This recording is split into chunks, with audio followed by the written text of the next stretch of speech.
paranoid of judgment from other people and judgment of ourselves, and to just be conscious. And when we're more conscious, we're better for them and ourselves. Amen. That's awesome.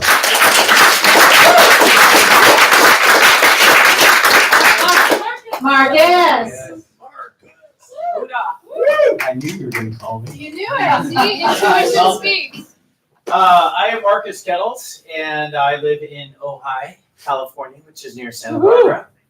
And I am the child of radical hippie parents from the 60s. And my story was about how you rebel against ultra-liberal parents. You go to USC, remember that, the scandal? Yeah, so ultra-conservative place to feel safe. So that didn't work either. So my story is really about a situation I found myself as a young man, 19, with being diagnosed with a really serious hepatitis disease. And so I was convalescing at my grandparents' house, and I found this book, The Autobiography of a Yogi. Anybody know that book? And I'd seen it before, but it never attracted me, and it was like a beacon. So it was you will learn this book. And it came to me, so 19 years old, sick as a dog, having pretty much failed at my first year, the first time. So I was like in a really vulnerable spot. And this book taught me, ignited me to the power of meditation, the power of faith, the power of transformation on a universal level. And I felt like after I'd read this book, it took me like a couple of weeks because I'd be like 4 pages. I'm like, oh, and I'd wake up, the wine helped. So anyway, so I got through it, and I said, all right, this is the night. This is the night. I'm going to do it. And I channeled in, and I opened myself, 19-year-old kid, and I just felt this universal energy, and it was a amazing blue, universal energy blue. And my body just freaked out, and I passed out. And I woke up in the morning, and I felt great. And I went out. Don't give the plot away. Yeah, I'm not going to give away. Read the book. But you got to read the book. I am 112 years old right now. I feel great.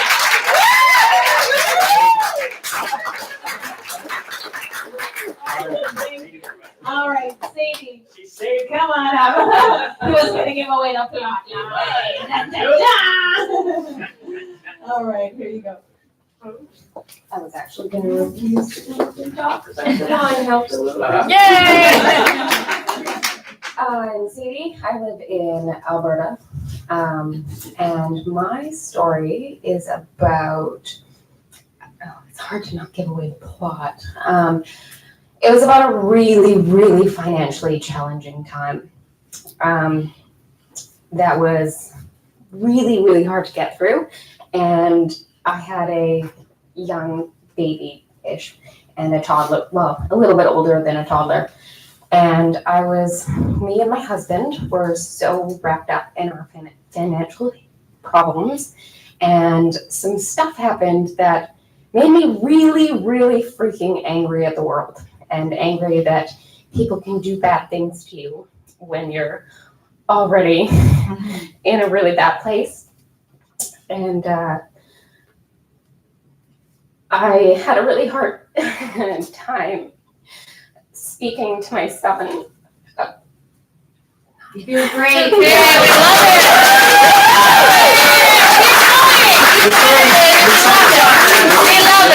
love it. Tissue? Sorry, water or something. You got this. You got it. Thank you. Keep a pile up. Anyways, yeah, so I had a really hard time because I don't really connect with feelings very well. And so all I connected with was anger and being pissed off at the world and being pissed off that somebody could do something that would hurt us really badly. And my son is a feeler. He really, really, really feels things really hard. And he worries a lot, so much. And I'm a little bit of a worrier, but not too bad. And I was so angry that I didn't think about the fact that when I was talking to him, he wasn't necessarily hearing my words as much as he was feeling my feelings that I was having. And it took him saying something to me that actually made me cry at the time. And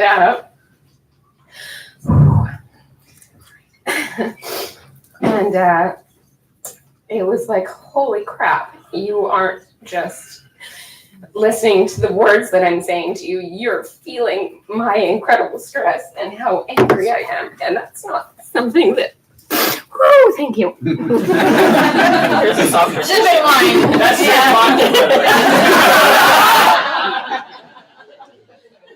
That's not what I wanted him to get from this experience. Like, I wanted it to be something that he could look back on and say, hey, my parents really brought us through that experience that was so incredibly hard on us and, you know, helped us. And instead, I felt like all I was doing was teaching him that people are shitty and that we have to be angry at them and that we don't forgive the people for what they do. So I had to really dig really deep and find compassion and forgiveness and let go of the fact that even though we were still struggling so hard through everything, that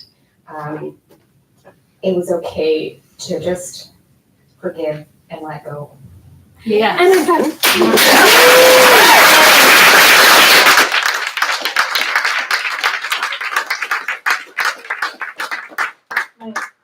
Fantastic, thank you. We really appreciate you sharing honestly and openly, thank you. So I'm Mike, I'm from Yorkshire in the UK, and I'm glad that I put some tissues in my pocket just in case. Usually, if I've been on stage doing any presentations, I've always talked about how successful I've been, all the actual opportunities that I've been given, and the things I've done in the world, and that's been really good, and the audience has been really behind me. But do you know what I'm sharing with you tonight is that was the fake Mike. Mike had a lot of issues as a child. We all have this childhood conditioning, you know, we're told we're not good enough, or we're stifled as a child, or we're silenced. And what that did to me, you know, it just kept me wanting to keep myself small, not to be seen. And what that manifested on in later life was a whole host of addictions. You know, hitting the bottle, smoking all the time, drugs, sex, prostitutions, the whole lot, you know. Not only that, you know, I had the shame, the fear and the grief from that kind of childhood and going through those experiences, but then I take it out on other people as well. So I project my anger outwards. And so things like domestic violence with my partners, you know, it'd be their fault, it would never be mine. And doing all the work that I've done makes you realise that you need to go in and actually address what's going on inside, because you can't show up like this, you know. Yes, I put on a shiny veneer, realised I was a fake, but to be authentic, raw and real with myself is very heart expanding. And what I need to learn to do, and it's a day-by-day process, is to not rely on these addictions and realise that I can accept myself for who I am. So I've broken out of that prison, returned to freedom, and I'm open more to love. Yes, yes.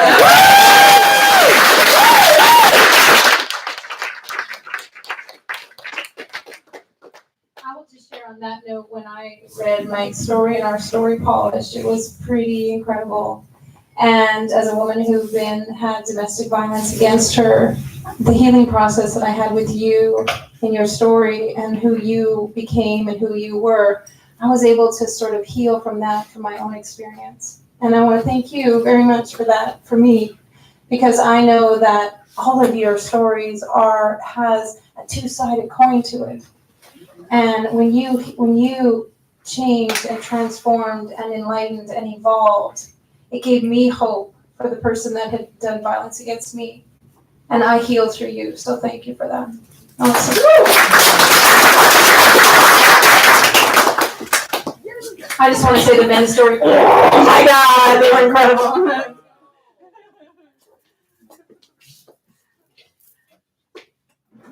I just want to be a wallflower. Put the microphone up. There we go. Well, I'll share my story. I have a fan over there. Lots of them. Yeah. You have a lot of fans. Yeah. Oh, We're all thank fans. So my story is about grief and despair. When my father passed away, I couldn't find any meaning in my life. And through a series of events, I became unexpectedly pregnant twice. You think I would learn the first time. Anyhow, so I decided to have my kids. And that sort of threw me in the role as a parent. And with having kids, once you have them, there's really no satisfactory return policy.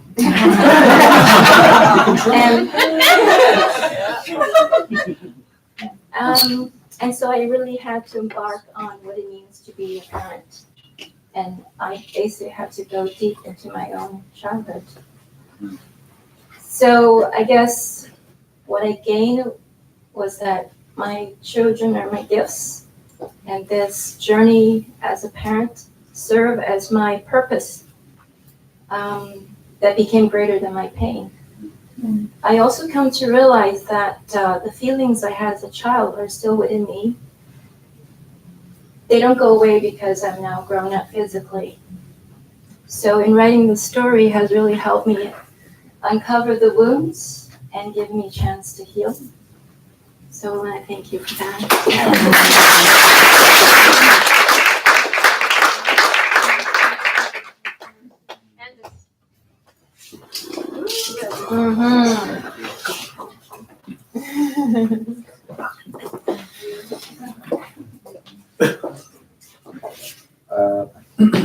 My name is Andis. I'm from Latvia. I want to talk about these ignite moments, actually. The thing is that all of you, had a lot of them. Maybe they are not conscious. They're not into the awareness. There are thousands, I believe.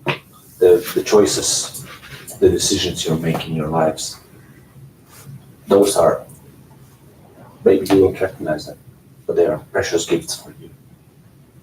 And that's what I wrote during this writing process. I discovered thousands of them. Every decision you're making in your life, that is affected by those choices you made. The first I remembered it was also in the beginning of the story of my book, in the book. It was when I was 7 years old. That was one of those ignite moments when I decided not to retaliate to the bullying that I experienced in the school. That was one of the first ones, because I didn't want things to escalate or go, because aggression will make more aggression. That's like one example, but there are like thousands of them, and everyone has those moments, and that one is like the ones that are making who you are right now, right here. Just bring them to your awareness. That's my message to you.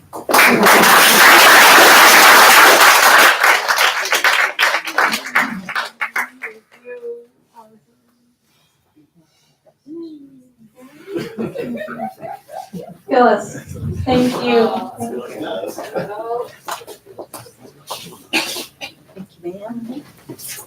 Hello, everyone. Hi. It is so wonderful to be here with you all. The parenting book is actually the third book that I'm in, and I've learned so much. I wanted so much to be at every book launch and meet the other authors and celebrate because, I mean, can you believe international best-selling authors? And we share that. It is just incredible. And my experience started at the workshop that JB talked about, that she was at, and she and Rusty made this decision to do this great thing.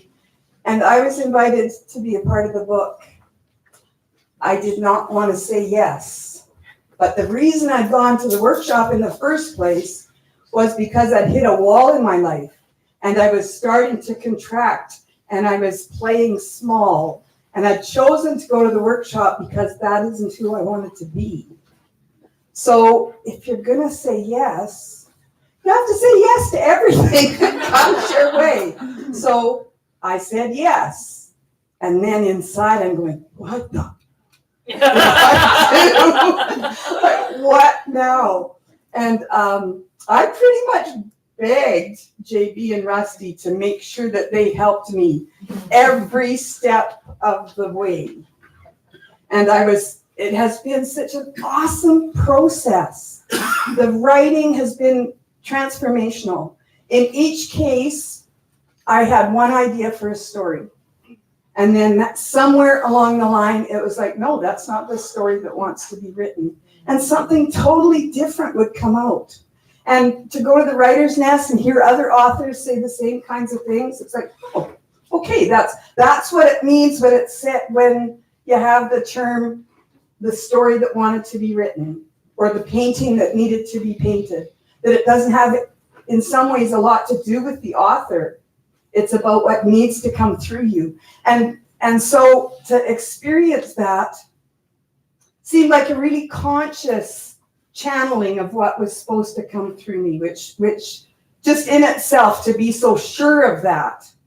I know I've experienced a lot through my life, but to actually be consciously aware and sure that that's what's happening has been just a tremendous experience. To be able to stand up here and talk to you and want to talk to you and love to see your faces out there, like that is just,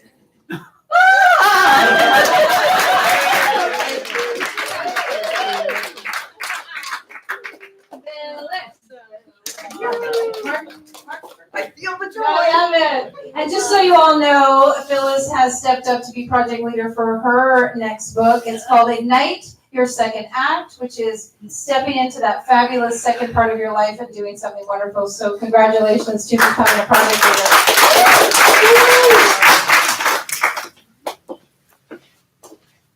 Hello everyone, my name is Mark from Switzerland.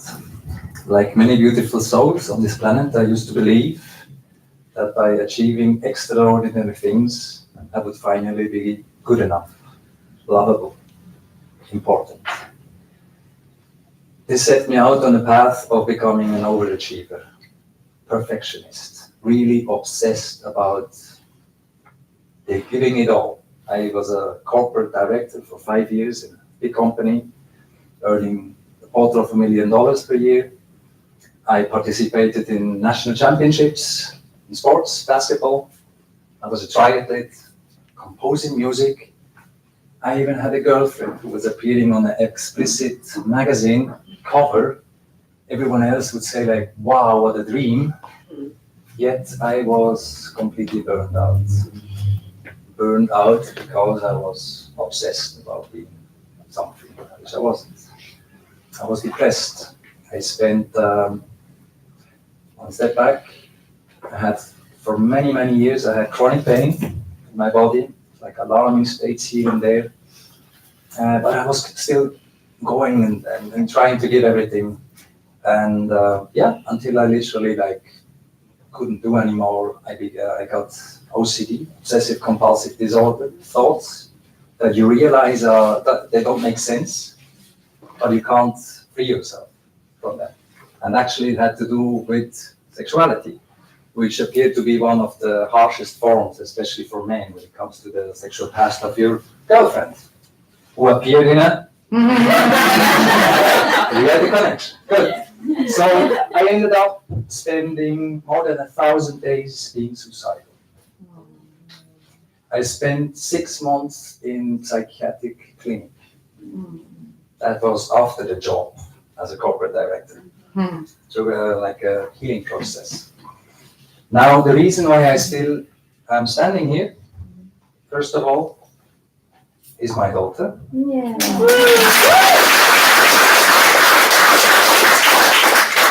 Because she gave me the strength to go through. I mean, to go through, I was literally on the ground, I couldn't do it anymore.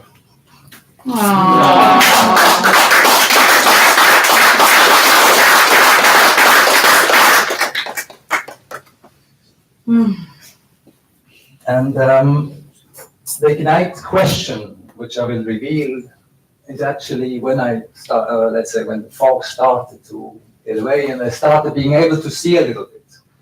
The question was, why do I treat everyone else, even those walking as a pedestrian in the street, better than myself? That was the first big question where I was like, whoa, I even get goosebumps now. And in the book, you will find a little bit of the roots, what happens, what made me this kind of overachiever, and then the process of healing to get me out of it. Page 30.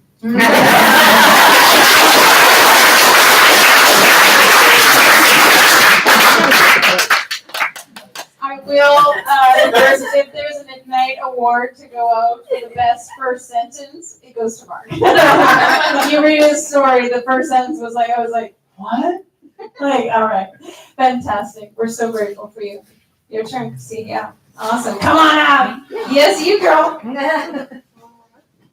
Next year we'll have awards: best sentence, best action step, most words cut out and filled in.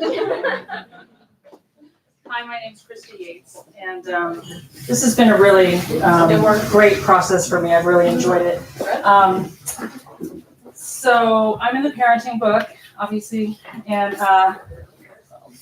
I wrote about a time in my life that was really challenging for me. I've raised, with my husband, a couple of really amazing humans, and but as a parent, sometimes when you're parenting and you're just kind of getting through it, and I've read so many of your stories, I connect and resonate with so many things.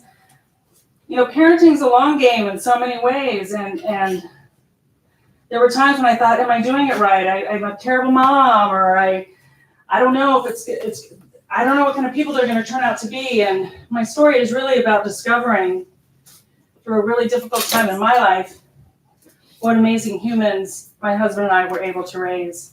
And I look back to things I learned from my parents, things I learned from my childhood, things I learned from other people, other parents, and just trying to be a good parent, even though there were many times that I screwed up, that we were able to raise really wonderful, compassionate children. I have to tell you, my husband's here with me, and we have been, of course, my children are 22 and 20 now, and they're all over social media, and they are posting all of this, and they're like, yay, mom! And, oh my God, my mom, everybody, my mom is a bestseller!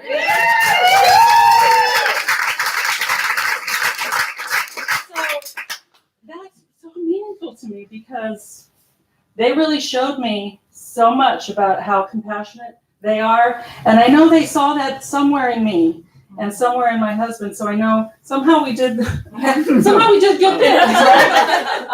But the other part of my story is really about the challenge of being in the sandwich generation. And I don't know, I'm sure in Canada you have this too, right? In the US and the rest of the world, raising kids and then caring for your aging parents. And it is a really tough squeeze. Probably 50% of people in the world are dealing with this at some point. And the baby boomer generation is all retiring and getting older, and Alzheimer's is on the rise. And the grief process for that starts before your parents pass away. And that's what I discovered was with my kids kind of being a mirror for me, like, Mom, we know you're better than this. You're on the edge, and you're not. Be nice to grandma. Be nice to grandpa. And that mirror to me was so given so lovingly from them, and the compassion they showed to me was humbling. So anyway, thank you.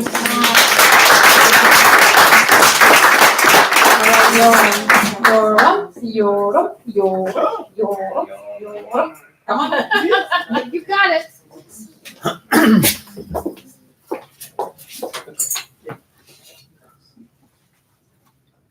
I made a promise to God.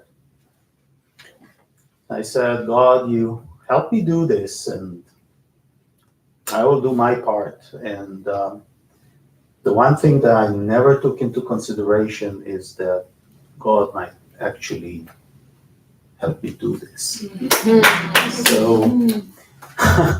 So I found myself in that day, I'm going, oh shit, I need to donate $10,000. Now, the only problem with that, there's two little problems. One of them is we were under a heavy six-figure debt. And we couldn't make ends meet. The other problem was I never told my wife. So this is a story about what happened that day and what decision I had to make, what I had to find in myself, which was integrity at the level of my soul. It's not just, yeah, I'll do what I said. It's just, who do I want to be? Who am I? And am I going to be congruent with who I am? And what I learned that day about being a man in my book has changed who I am, has 100% changed who I am. So what I learned that day through the process is in page 247. And I learned something else. I learned that had I failed to step up and fulfill my promise, I would have taken down everybody who is a part of that story. Everybody. And that's why my story is called Do Your Part. Because I wholeheartedly believe that this is the century of doing your part. Gone is the century of being the savior of the world single-handedly. The new male is doing your part.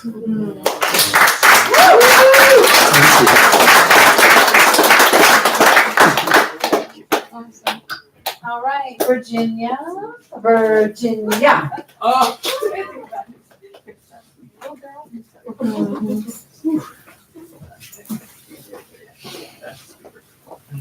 I've been sitting out there listening to all your stories and identifying pieces in each one. And to really be fair in what I'm about to say, I need to refer back to the first book, which was Ignite Your Life for Women. And in that book, I shared some things similar to James. And I also made some decisions like Andis did at an early age. But I forgot those decisions because I fragmented myself. And I didn't really know how to get them back. So I found my way through those with my children. That's why in the parenting book, I was able to write about being pregnant and raising my babies. But I lost it when I was getting older. My children got older because that's when I was retracing my steps. And what I found when I was writing these two stories is that I found a thread of how resilient we are, even as children. And that was huge for me because I've done a mountain of journaling. I'm sure I've got a stack of journals that are this high. I'm going to one day stand them up and take their picture and post it on Facebook so you can all see I've done. And so all that writing didn't do what being in these 2 books did. Because I sorted through and found that thread of what had occurred and what I had done to be resilient. And it was very profound for me to see that. And I don't think I know I wouldn't have seen it any other way except through these books. So for that, I have to say I'm eminently grateful.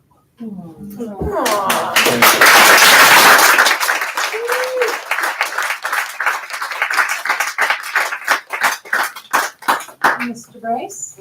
Yeah. Thank you for doing that. Awesome. Let's see if the wine helped. All right, we got this. Hi, I'm Bryce, page 94. And my story is about dealing with depression.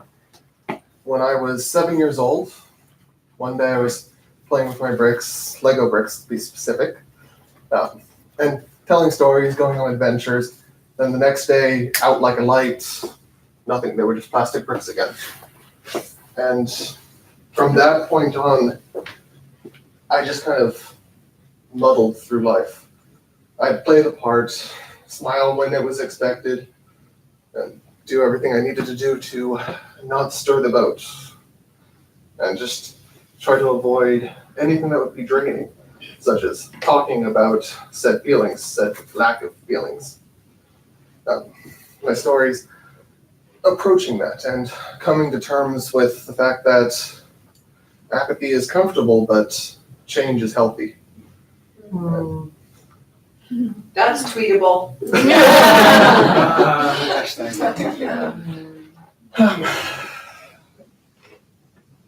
And that would be my story.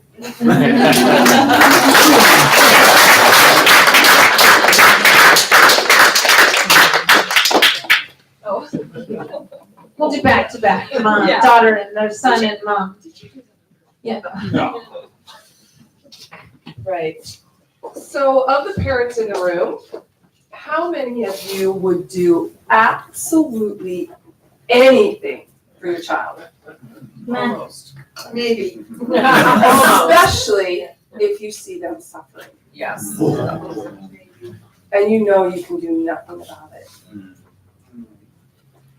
That's where I found myself when Bryce was about 17 years old. And he was going through a period of time that I could see a darkness around him. But I knew that he needed to go through it himself. He needed to work through that darkness and that challenge on his own.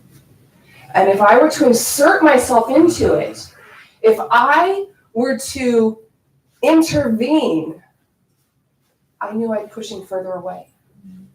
And I'd probably push him over that edge. And I wasn't willing to do that.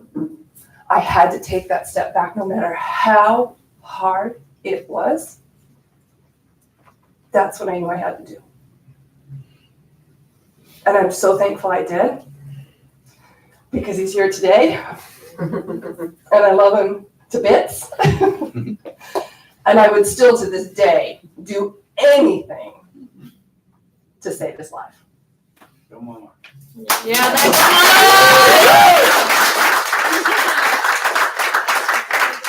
Hey, Juliet, by the way. Yeah, follow up, follow up, follow up.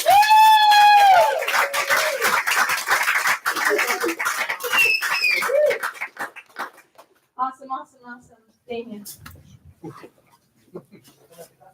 Thank you. Hi everyone, my name is Damien and I'm from the United Kingdom, and my Ignite moment came when I was 7 years old, and Virginia loves this story. When on Christmas Day, when I was 7 years old. I love it too. Oh, you know it. And it was my first experience of overeating at the age of 7, and that lasted for more than 3 decades. So I had a lifetime, a long, very, very long time with a poor relationship with food, and particularly junk food. And this took a real turn for the worse in 2005 when my youngest son, was diagnosed with a life-limiting condition. And you do anything for your child, but with a life-limiting terminal condition, you can't do anything for them. You just have to literally witness it and suffer with the grief of that every day. And so that was a real turning point. And I put on a mask, and the mask was there to protect me. And I hid behind that mask of positivity and being strong for everyone else, when actually inside I was crumbling.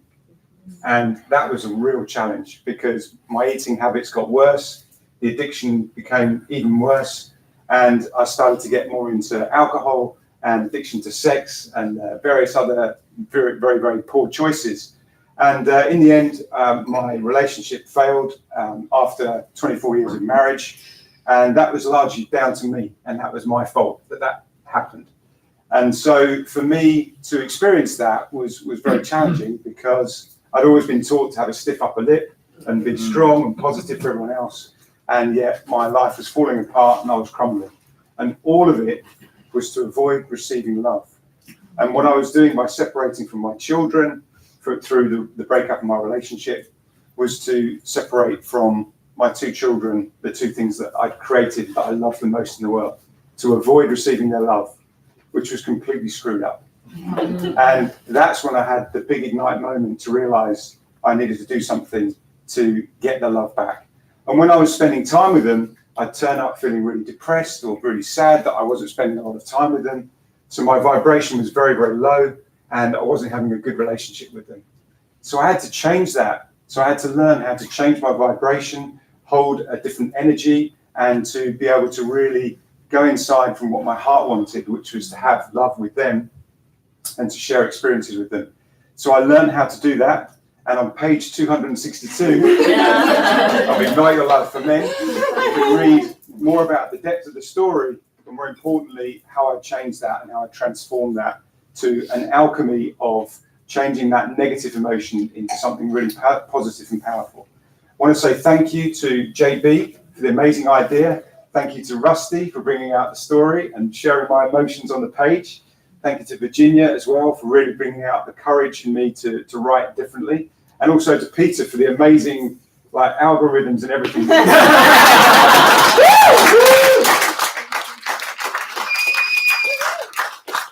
Anna Sophia, wonderful.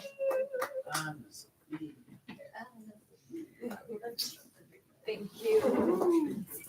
Well, first, I'm Ana Sofia from Colombia. I live in California right now, so I'm kind of in between two big loves. I love my country. I love California, and it's so inspiring to hear everybody's story. That it's just humbling to be here and share everything with everybody. I am in the parenting book, and I have been working on for a couple of years about with this thing that I really need to work on promoting or inspiring empathy around me.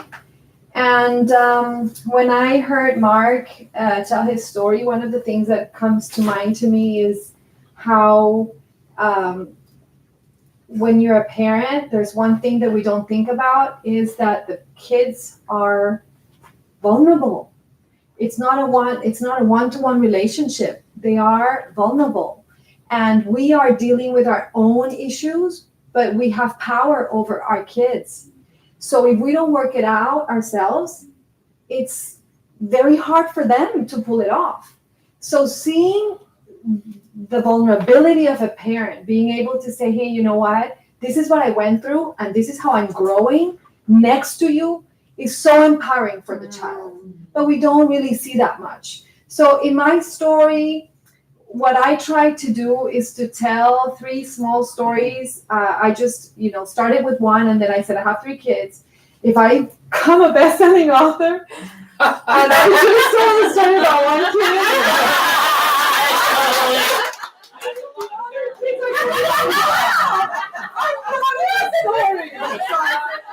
This is gonna be hard. So I'm just gonna have to squeeze 3 stories into my one story.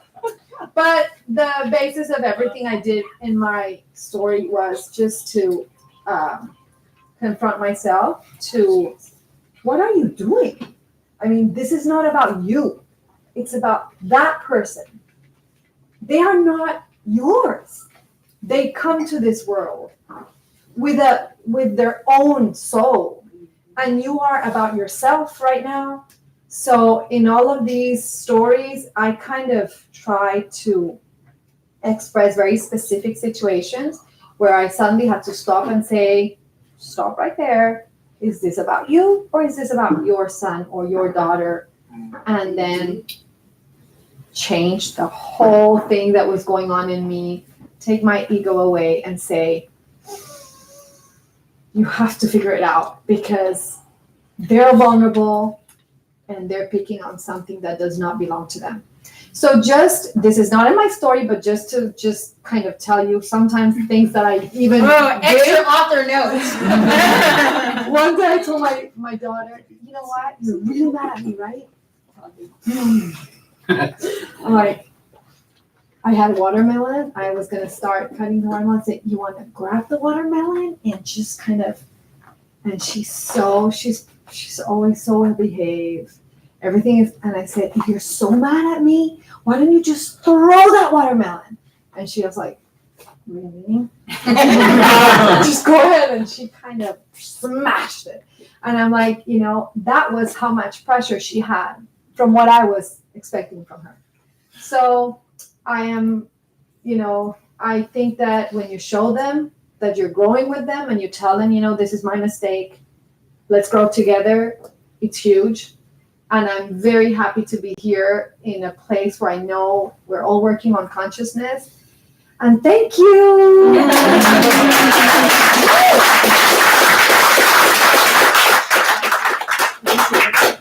Santiago. Mi amor.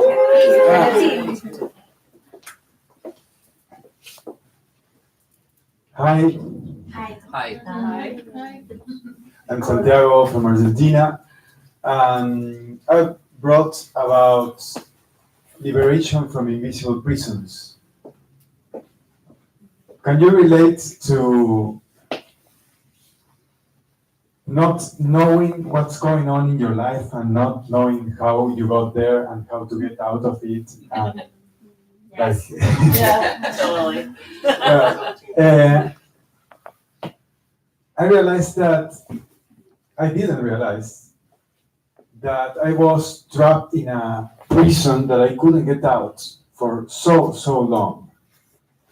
And I was burning through layers of myself, and those burnings through parts of me were so painful that you will see my roller coaster ride in the book. I mean the book of Ignite Your Life from Ending to 14. I realized that burning through those layers of myself, of my ego, was a part of this healing process, this part of sharing our truth.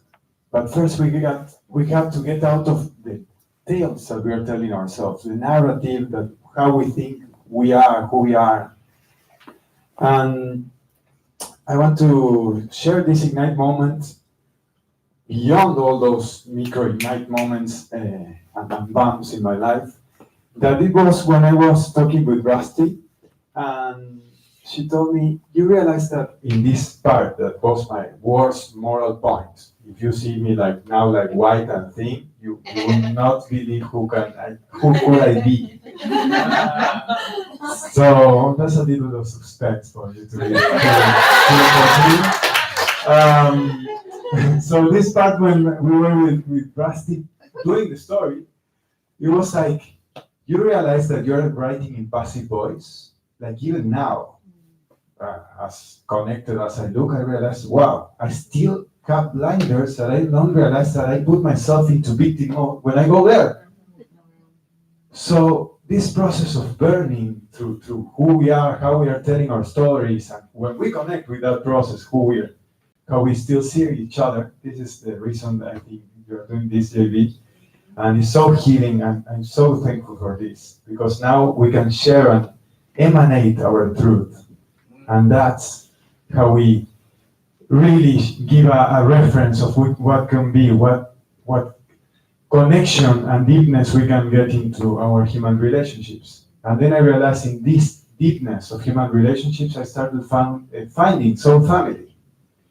And that family that I didn't have, or had, but was absent inside myself, I started finding it elsewhere. That's why I founded La Femme, the soul family gathering together. And now we are all playing in this playground of life, sharing our truths, emanating who we are, and remembering and reconnecting to our truth. So this is part of my path, and I'm so thankful for you personally.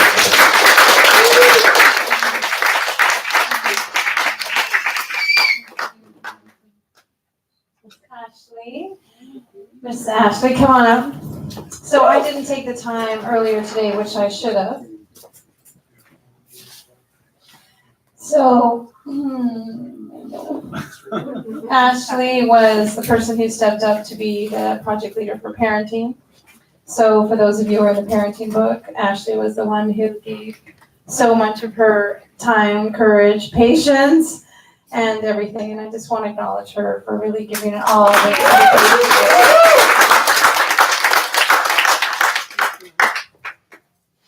So parenting, it's a big journey, right? For any of us that have been through reparenting ourselves, I think all of us have been children within a family system, understanding, it seems to be the theme of tonight, how that transmission takes place. As we look at multi-generational, multi-layered, multifaceted systems, how deep that impact is and how truthfully it runs from generation to generation. And we try and heal all these symptoms on the outside. We try and get fitter, we try and change our bodies, we try and work harder, we try and get the accolades, the career. I did all of that for my children. So I thought it was for my children. But what I didn't realize was I was carrying this pattern from my childhood. That pattern that had me seeking love and approval from outside of me from a very young age. I had come from a family of poverty. We were 12 in the family, and I'm not sure that I had a voice there. My parents were, in confusion between whether they raised us as per Western standards or as per the life in India that they had come to know. And growing up in that household, the only thing I could affix to was that which was outside of me, because it was the only thing that gave me the certainty that I would be seen and heard in my light, or so I considered my light to be.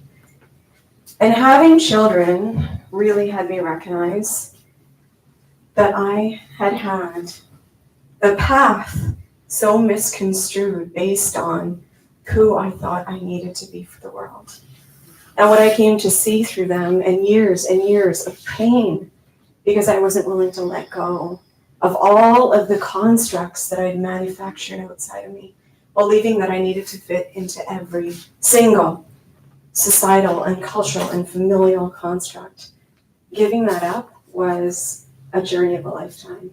So in the last 6 years, the amount of work and transformation that's gone on in my life, and I write about it in the Conscious Leaders book, has given me a brand new life in this very lifetime.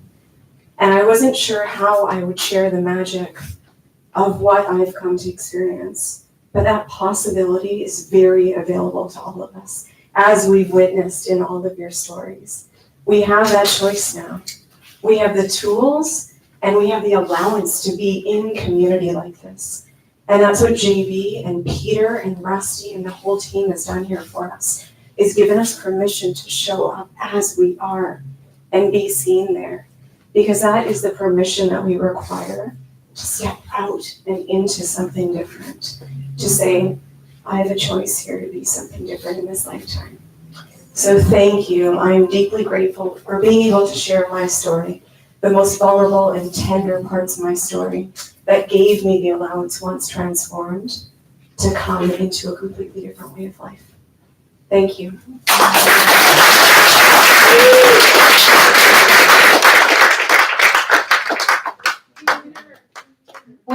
Vipin, come on up, my girl. Yeah, and Vipin, and Sarah. Yeah, come on. Okay. Peter. We'll do Peter last. First of all, I just want to say I'm so privileged to be in this book with all of you wonderful, wonderful people. Like, I'm so incredibly touched, like, by this process. So I just want to say that. So my story was about how I basically lost my shit one day on my daughter. And honestly, this happened during the process of signing up to do this book. And I was like, I don't want to tell that story. That story's gonna make me look like terrible. I can't tell that story. I want to tell like a totally different story. Something that would make me still look like I'm, like perfect. And I was just struggling because, and I was telling Rusty that I had my voice recorder on the day this happened because I was feeling so much, and it was really fascinating to listen to myself tell this story in my voice recorder, and I heard it back, and I was telling it in like the most disempowering way to myself. Like just what a loathing kind of horrible person I must be. And so it was just really fascinating because I saw how what I really healed from this experience was that I saw the victim. So my parents had both been kind of victims of their own circumstances. And through my life, I was either, the person that was blaming everyone else, or I was blaming myself. And I didn't know how to not live in that way, where there wasn't someone to blame for everything. So that was my story. I mean, that was really like what I really got to incredibly transform, and it's just been beyond incredible. Like, I'm so grateful for this. Thank you.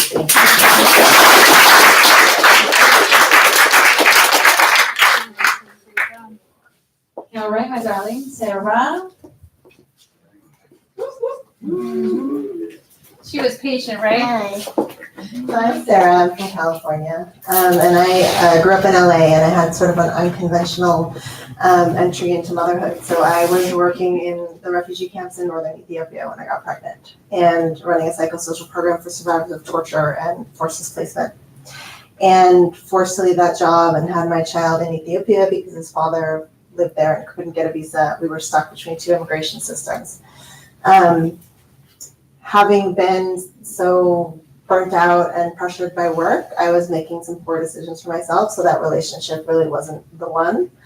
And 10 months after my son was born, we moved back for me back, but for him the first time, to the US, and started a new life and spent 2 years there. And then I got an opportunity to go to London, and it didn't even occur to me how hard that transition was going to be for my son, leaving his grandparents, leaving all of his friends and the world that he knew, from 10 months to almost 3 years. So by the time he was 3 years old, he had lived on 3 continents. And it was the two of us in a foreign city, and he completely changed. His behavior completely shifted, and I didn't know what to do. And I had gotten caught up in all of the busyness and time pressure and stress of being a working mother, and totally lost all the learning I had from working with people who have been through the worst experiences you can imagine, which is that connection is the most important thing. And came back to that wisdom through the process of understanding that it really wasn't about me. It was about how my son experienced our relationship and that I needed to completely shift the way that I was responding to him and living with him and spending time with him, and that doing that and finding opportunities to do that in like a crazy life with no space for that, or seemingly no space for that, could change everything. So.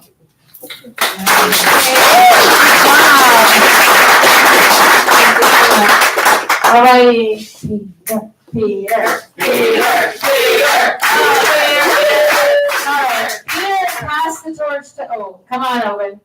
Sorry, Owen. Let's give Owen a round of applause. Sorry, my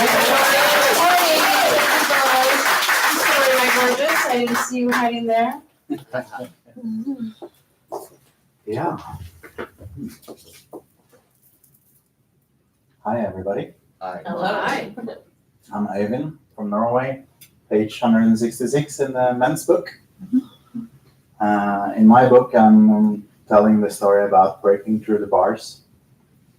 And it's about the story of how like love can block your system so deeply that you don't know what to do about yourself.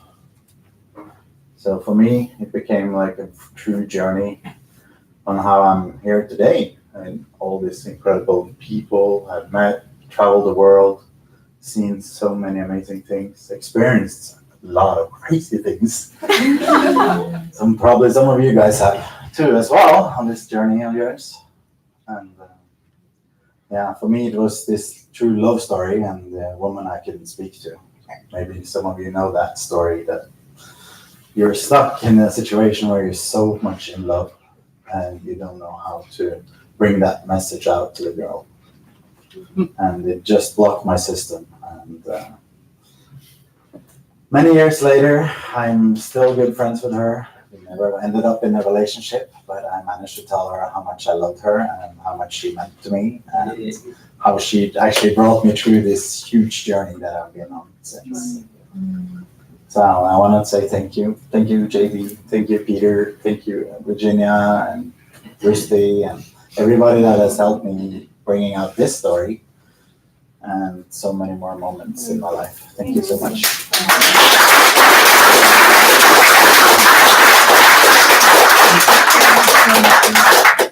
All right. Peter. Peter. Peter. Peter. Peter.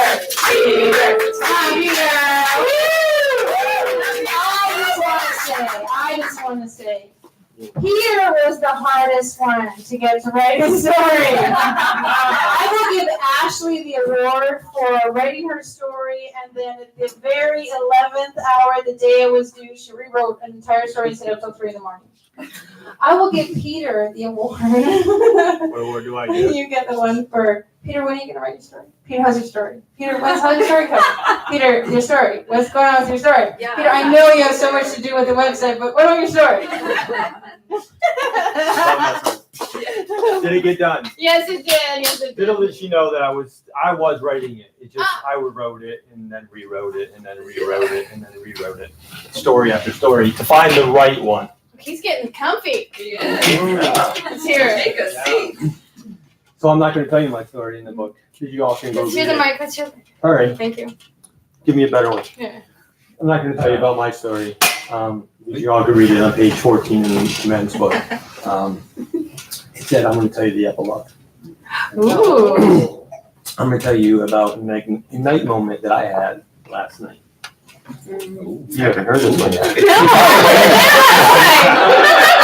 I was here and you were in Alberta. Exactly. So, through how to transition. So, I look out over here and, I see, can I have all the boys in the room raise your hand? Can all the men leave their hands raised? Right, that's what I love. Women, I have to apologize up front. And I'm going to do this personally, right? I apologize. We're letting you down. Because there's got to be more men out there, less boys, right? We have tons of boys out there right now, but they're not being transitioned into men. I want to tell you about a dream that I had last night. Went to bed kind of late again, but I knew I had to be up at 3 o'clock, and I passed out. And I woke up in the middle of a field walking along an open road, and I felt strong, I felt powerful, but I was lumbering along. I'm like, what is going on?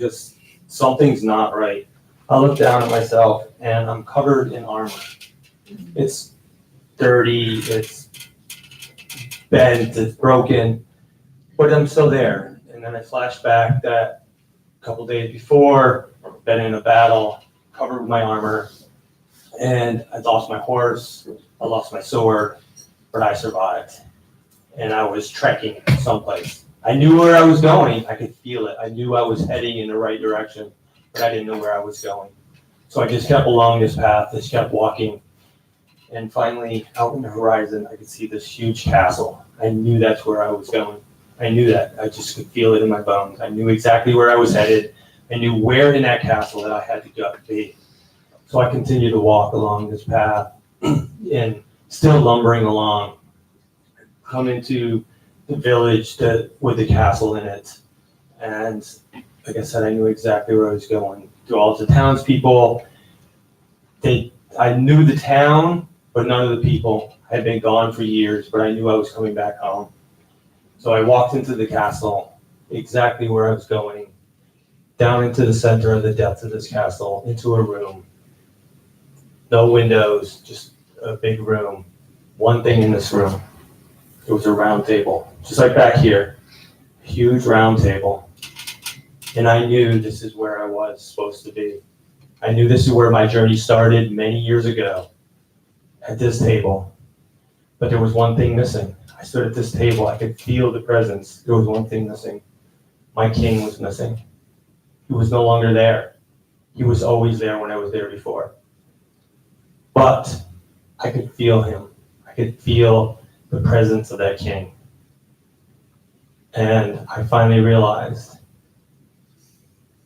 it wasn't the man that I was connected to. It was his spirit. Because everybody that stood around that round table with him, he cared about them. He cared about their soul.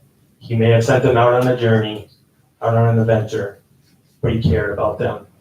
And it was now my job to take that position at the head of that table, to take over his role of caring for all the boys that stood around that table. And I am excited and I'm honored to be joined by 34 other men around that table. We are the Knights of the Round Table. Aww. We are the men that are going to take our boys and move them in to being men. And they so desperately need that. Right, so I promise you women, we will make it up to you, or I will make it up to you. We will bring the boys.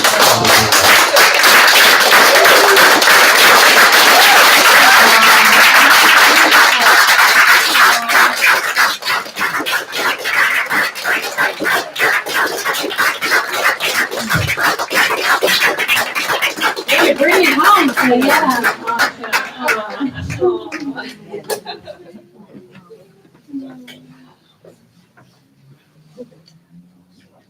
I've learned so much from Peter, and those of you who've known me for a few years, Peter has brought so many gifts into my life, so many treasures, and so much teaching, and has been a rock for me.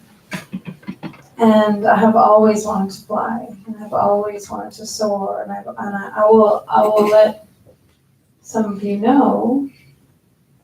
Oh, she's not here. My sister is here. Oh. Yeah. So my sister, who I've had life with, came tonight to support me and see me. And I've always felt unsupported by everyone in my life, and everyone in my family have always told me there was something wrong with me. There was something strange about me. I didn't belong. Why are you like that? Why do you talk like that? Why do you act like that? Why do you think like that? Why can't you just be different?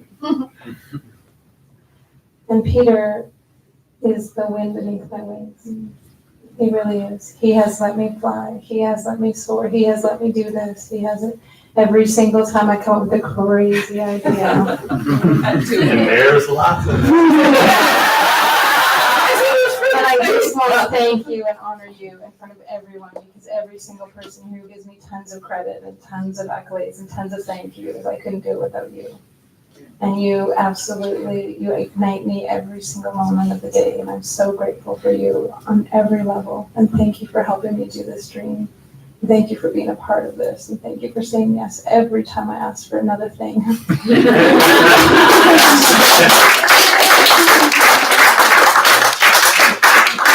So we'll wrap it up. So when Peter and I were in Turkey over the summer, we were driving in the car and we were talking about Ignite, of course, because you can ask Peter, a day doesn't go by when I don't talk about Ignite. And even after wonderful, intimate moments, I'll be laying there staring at the ceiling. I'll be like, so what do you think about?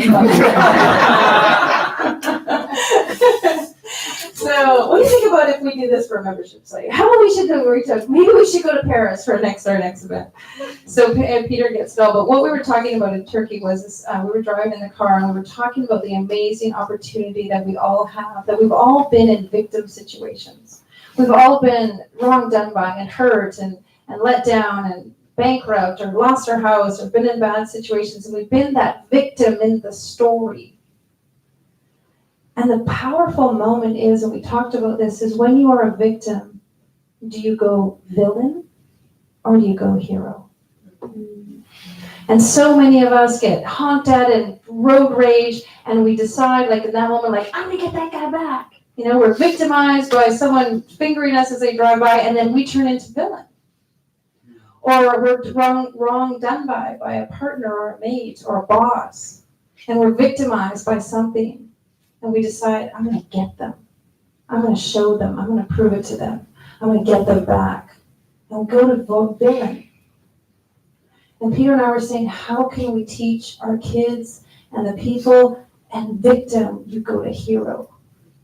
That yes, that happened to me. Yes, I was wrong done by, but I'm going to take the hero's journey. And we so profoundly realize that every one of you who have written your story have been in possible victim mode, if we want to use the word victim, but in victim, and we've gone to hero. And I want to congratulate you all and say thank you. It's so brave for you to come up here and share your story. It's so brave for you to put it on paper and send it out to the world. It's so brave for you to have your kids know, your wives know, your husbands know, your family know, your grandparents know, the whole world know your victim moment. It's so powerful that you stepped into hero. So thank you so much. I honor you. I adore you. I love you, and you ignite me. So thank you.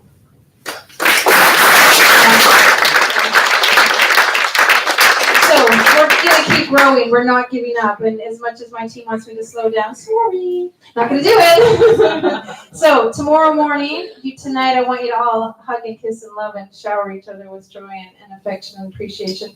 Tomorrow morning, we're going to meet back here at 9. Breakfast will be here again. And then at 9:30, we're going to have a workshop. So I'm going to talk to you all about, now what do we do? You've got your book, your bestseller. What can we do? What marketing tips can you do? What social media can you do? I'm going to do a JB workshop for you. I'm going to teach you some of the things that I've learned about being on stage, being in front of a camera. I know some of you don't know that I was a newscaster. I was a fashion reporter. I did news. I was a cruise director. I got all kinds of tricks to tell you. So that will be tomorrow morning. So I'm going to be sharing with you. We're going to be learning some really fun stuff. This is like a learning. So come casual. There'll be no photographers tomorrow. Come casual. Come with your notebooks. Come relax. We're going to talk about that. It's going to be a really, really fun morning. So I really appreciate you all here. Welcome to learn some really neat things. And we're going to announce what's next at Ignite, of course. All right, so we're going to tell you what's up next at Ignite. Then we're going to let you go for lunch. And tomorrow at 1 o'clock, the bus will be downstairs for those of you who have bought tickets to go up onto the mountain. So we're hoping the weather will hold, but we've asked the scavenger hunt to be in and outdoors of buildings instead of all out in the forest. So it'll be a little bit, it'll be nature. There will be nature tomorrow in the afternoon. So dress for nature. And we'll have a photographer up there to take some fun skyline photos. We've made a reservation at the restaurant so you can eat there. So there's only room for 24 on the bus. So the 24 people who have bought tickets will get on the bus, And the rest of you will make your way, we'll give you the address, and that's what's happening tomorrow.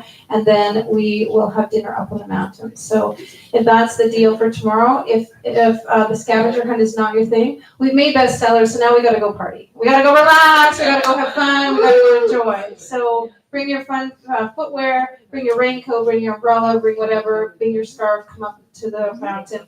For those of you who don't want a scavenger hunt, you can still come up on that gondola ride. I think it's $56 to take the gondola ride and come up and have dinner. So there's lots and lots of fun happening. It's still going on. Gondola the only way up. There's also theater in the sky up there. There's a museum. There's tons of stuff to do up there, so it's not boring. Yeah, if you want to just come up and see the view and hang out with everything. Yes, go ahead. So we can, if we didn't buy the ticket, we can go up pay the 56 or whatever it is, go up the gondola, and we can still have dinner with you. Yeah, absolutely. Yeah, yeah. And so you'll just have to make your way there by taxi or by something like that, or Uber. No, Uber, There's taxi. buses that go all the Yeah. time. There's Okay. Grouse Mountain shuttles. Grouse Mountain shuttles. Check out the shuttles. Ask the Yeah, concierge. they're always going. Yeah. Okay.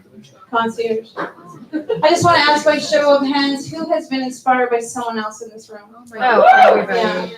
And I just want to give a round of applause to people who came that aren't a part of our community. Thank you, thank you. I want to acknowledge this gentleman right here. So this gentleman saw us at Indigo, and he's followed us. Or now we're igniting him. We ignited him.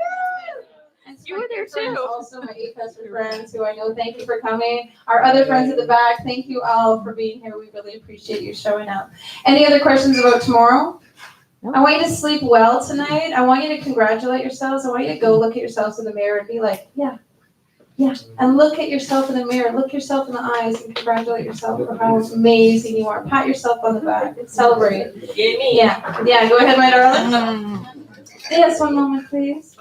I'm sorry I didn't let Narelle speak. This is my very good friend Narelle. She is in Ignite Your Life for Female Leadership. Hi. So I was like, they're probably wondering, who is this lady? So I'm Narelle. Come up here. You better come up here. Yeah. Get on stage, girl. Okay, and I've had the pleasure of knowing JB for quite a few years, and it was just an instant attraction when we met, and we've had the pleasure of kind of like working together. And when she had this idea, I was like, yeah, that's a great idea. She said, will you be in the book? And I'm like, yeah. And then she called me. She's like, I'm doing the book. Are you going to be in the book? I'm like, yeah. She said, well, you got to pay some money. I'm like, okay. And then the next thing I knew, she's like, well, write the story. And I'm like, oh my God, I'm not going to write the story. I am not going to write the story. And this wasn't going to be about me. It was going to be about you. But I do want to share my Ignite moment.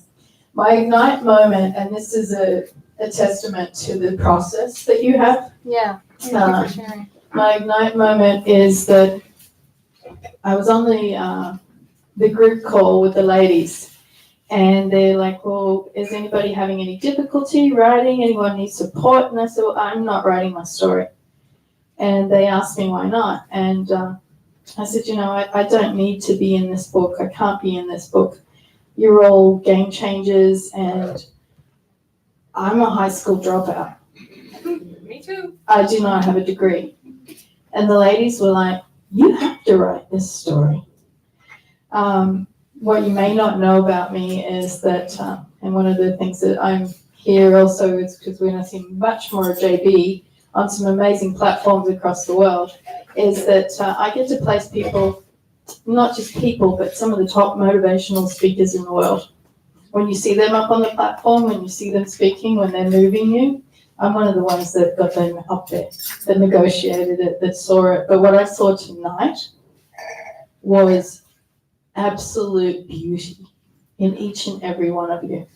And I have heard so many amazing speakers in my life that tonight I was just touched beyond belief by how true and how courageous each and every one of you were. And by doing that, every single one of us wants to know you more. So if you are in business or you want to be more like that, it's like the more authentic you are, the more people want to know you, and the more people want to hear you, and the more people want to see you, because I fell in love with many of you tonight. Mm-hmm. Thank you.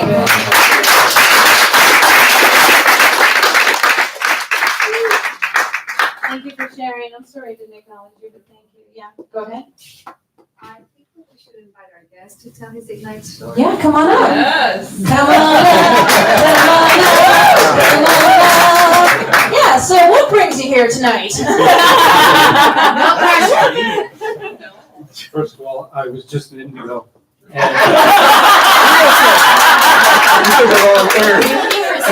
I just can't believe the stories I've heard, and thank you so much. I was searching, and I think I found something. Wow.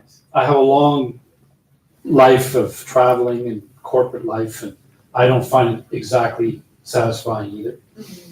I think what you all said today was so true, and I'm so happy to hear your true, authentic stories. Mine came through seeing a suicide 20 years ago in Japan, and my whole life has been sort of searching through that. And there's been a lot more death in my life and sadness, because I walk through this sadness of others. I also learn the beauty of others. It's a very fragile life. We should look at it as a precious thing, and we should always tell the truth of ourselves. This will bring us together. Thank you very much.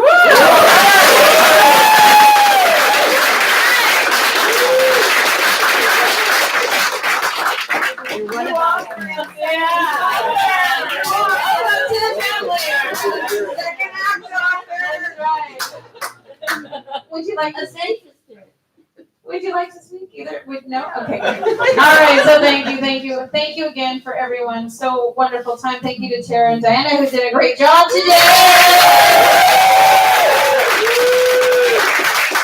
All right, get some rest, you amazing authors. Get some sleep, and we will see you in the morning. So everyone's been asking, right? Stats. Yay! It's the end of the day. Oh yeah! Woo! So basically, both books, Men's and Parents, is #1 in every region of Amazon. Oh!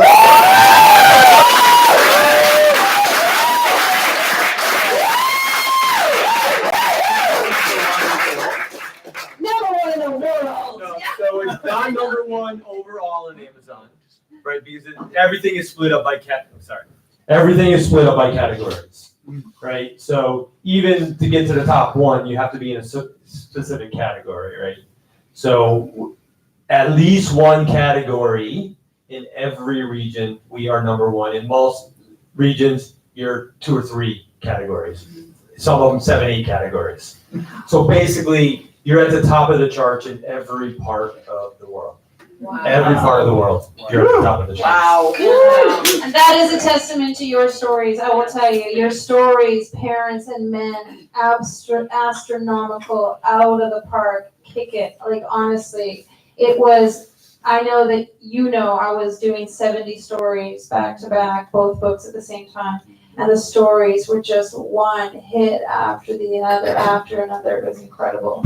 And for those of you who are wondering what the order is of the book, I'll tell you, we want great stories at the beginning, we need great stories in the middle, and we need great stories at the end, because we need people to close the book and people want to wait. So that's how we structured the stories, and we wanted people to go on a beautiful journey of, oh my god, that story, okay, I got it for free. Oh, that was cute, that was funny. Oh my god, oh my god. So that's how we structured the stories.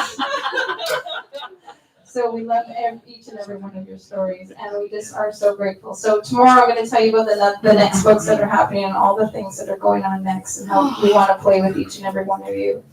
And we're just really, really grateful. So before I start crying again, thank you very much. Have a great day.